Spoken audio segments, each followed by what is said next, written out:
My friends, well, I'm back in the studio. Ladies and gentlemen, Toshiba Tech's first quarter, the numbers are in. Toshiba conglomerate in Japan's going private.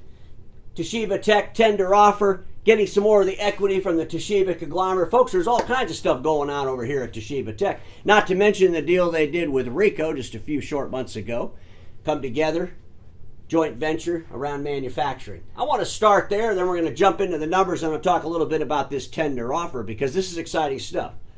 You know, for a long time I've been screaming Toshiba Tec has got to get away from the Toshiba conglomerate.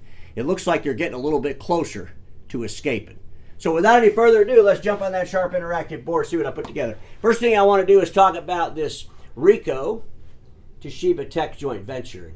And folks, the bottom line is there's a couple of things geopolitically going on. We all know the geopolitics around China.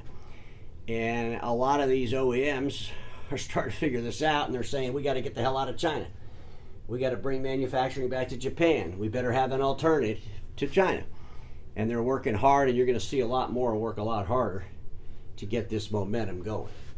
Because the geopolitics around China are only going to get more complicated, if you will. But this joint venture, what I found interesting was Ricoh 85% ownership, Toshiba Tec 15% ownership. Anytime I see a big sway in ownership like that, I'm thinking there's probably a put on the table, there's a deal on the table. Will one day Ricoh and Toshiba Tec just become one? And folks, I've been talking a long time now that Toshiba Tec and Ricoh coming together are two that absolutely make sense. There are so many synergies. There could be so many add-backs putting profits to the bottom line if these two came together. We'll see how this joint venture goes around manufacturing, but I think it's setting something up for something greater down the road. And we'll see where this all pans out. But you know, Ricoh had a 15.2% share of the global market for A3 laser manufacturing printers in 2022, second only to Canon, 17.9%.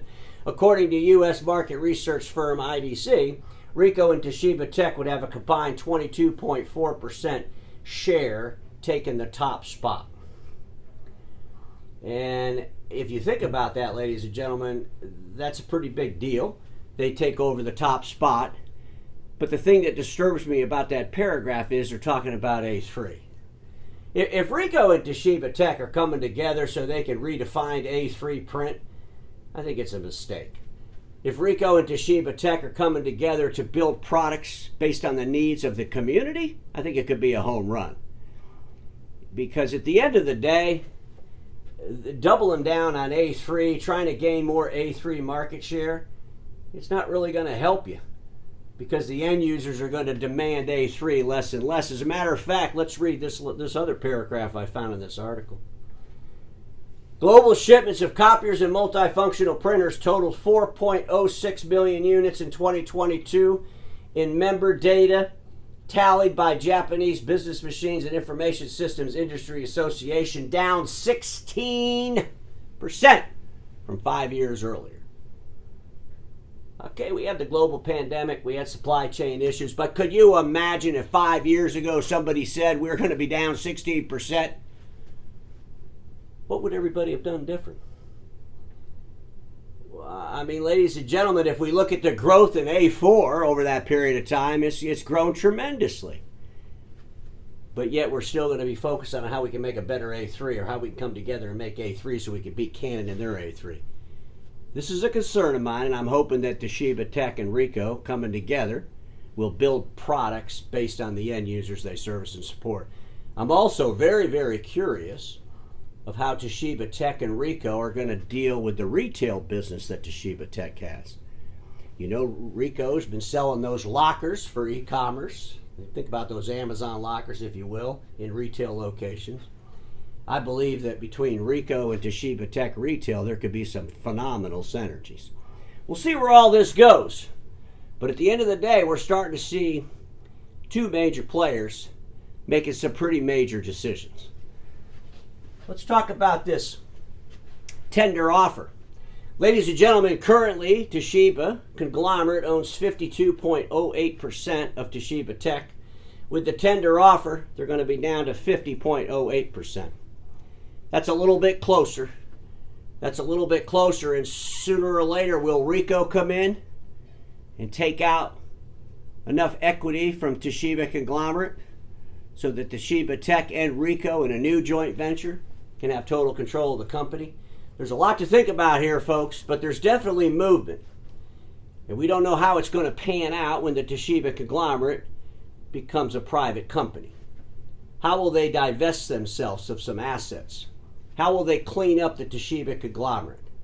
And I believe one of the ways they're going to clean it up is they're going to get out of Toshiba Tec. And to me, that could be a great day for Toshiba Tec, regardless of how they do it. Will they do it with another investor, or will they do it with their friends over at Ricoh? But Toshiba Tec, tender offer, it's about a $60 million investment.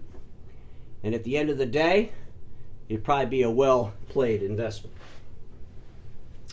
Let's look at the numbers for the quarter. Top line revenue for all of Toshiba Tec was $837.4 million. They had an $8.9 million operating profit. And all company in, it was at 1.1%.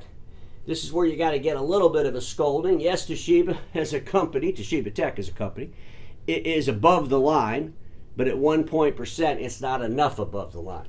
Congratulations on being above the line, but you got to get way above it. Let's look at those individual divisions. We know we got the Workplace Solutions Group. Top line revenue is $372.9 million. Operating profit, $14.3 million, 3.9%. 4%. So in that print space, doing pretty well at 4%. Let's get it up to 6 or 7. Let's look at this Retail Solutions Business Group for the first quarter. Total revenue was $473 million. Operating profit of $5.5 million. At the end of the day, it wasn't even 1%. It was barely above the line. I remember there wasn't too long ago where that Retail Solutions Group was dumping down some pretty good operating profit. So there must be some costs that are changing that for them. But I'm still amazed. If you look at the Retail Solutions Business Group for Toshiba Tec, most of the revenue is coming out of the domestic market in Japan. It's $261.4 million. If you look at the U.S., it's only $127.3 million. What could a Ricoh Toshiba Tec relationship do to grow that retail business? Big question to ask. Let's look at this Workplace Solutions Group, because this has always been amazing to me too. In the domestic market of Japan, first quarter was $25.3 million in revenue. Not a lot of money. I mean, that's a $100 million business a year in the domestic marketplace. Most of us would think, wow, that's just not really that big. It's not.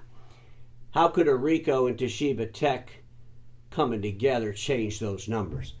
In the America market, we're looking at $160.1 million in first quarter revenue, and we had $104 million in the European market.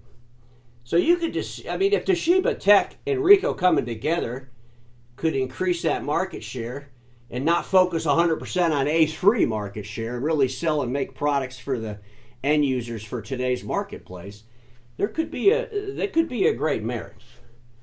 It really could. And I think they could share each other's synergies and grow both in domestic market and both abroad. And we all know that the China geopolitics is really going to get worse. And as our friends in the Japanese marketplace and these OEMs that are Japanese-based companies, you know, start to have issues of their own around geopolitics regarding China, that's going to be a loss of revenue and profits that everybody's going to have to figure out how to deal with that. And those days are coming soon. Let's look at their assets, liabilities. You know, folks, at the end of the day, they got $2.1 billion in assets. Their liabilities are $1.4 billion. You know, I'm just going to read what they say here. The equity ratio at the end of the first quarter remains appropriate. The tender offer will be financed by borrowings, but the appropriate capital adequacy ratio will be maintained. I personally believe that they need to get more assets, not more liabilities. And they're going to have to, they just need to decrease their liabilities. These organizations, whether it's Toshiba Tec, whether it's Ricoh, whether it's Sharp or anybody else, you cannot grow through debt. We've got to figure out a way that we can go into the marketplace and grow organically with new revenues, profits with those revenues, on products based on the end users. products based on the needs of the end users, and we all know that the needs of the end users around print equipment is rapidly changing. It's one of the reasons I like Toshiba Tec, is because they have this retail business, if you will. I just wish they would put them both together and allow the print folks to sell the retail stuff and really start growing in the marketplace by providing alternative products and services. Let's look at their forecast, and folks, I don't see any reason why they're not going to hit their forecast. Toshiba Tech's pretty good about forecasting, but in the retail business, they want a $2.1 billion for the total year for FY 2023. They want an operating profit of $75.2 million, which would come in at 3.5%. I'm going to be cautious on the retail side. I think they'll be at the line or just a little above it, but it'd be great if they could come in with a 3.5 because they've been struggling as of lately.